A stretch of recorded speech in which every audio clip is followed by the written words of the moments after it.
The mood of this morning's meeting was at first quiet. The 3 MPs and union representatives had to try and rekindle the fire that led to the last Save Shildon campaign being so successful. But a rerun with last year's enthusiasm and drive is asking a lot. The workers, though, were told today that this time they had a unique opportunity. The eyes of the country would be on the Darlington by-election, right next door, where many Shildon workers live. This could be used as a focal point for displaying Shildon's plight.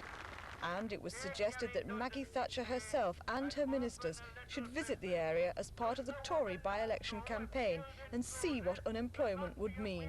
It was these remarks that had the workers applauding again.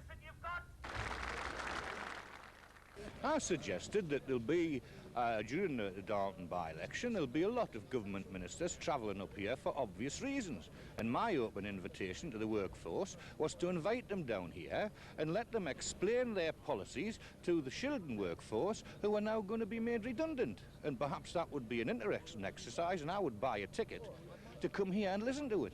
Last time they fought a very redoubtable campaign, and we were very proud to lead it.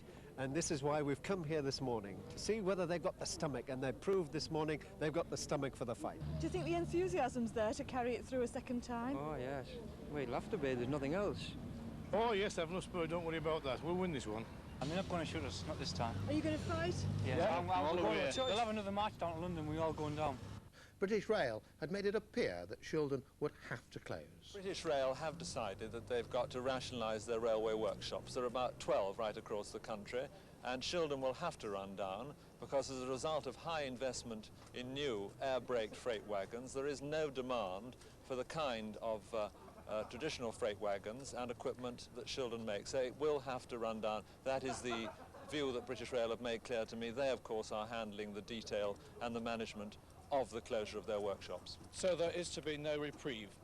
They have made quite clear that it will have to run down. Now, the speed at which they do it, the method, and whether there is a residual workforce there, these are entirely matters for British Rail Engineering Limited and for the management to handle in negotiation with the union. They've handled closures in the past in a very sensitive way. I know they want to help with new jobs, and that's what they're doing. Employment is the main issue, he insists, not who leads the Labour Party, despite media predictions that his own job is on the line in this by-election.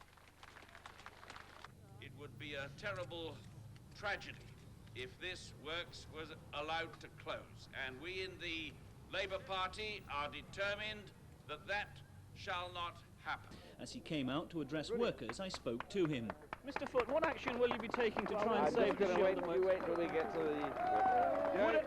Would a future Labour government reopen the Shildon works?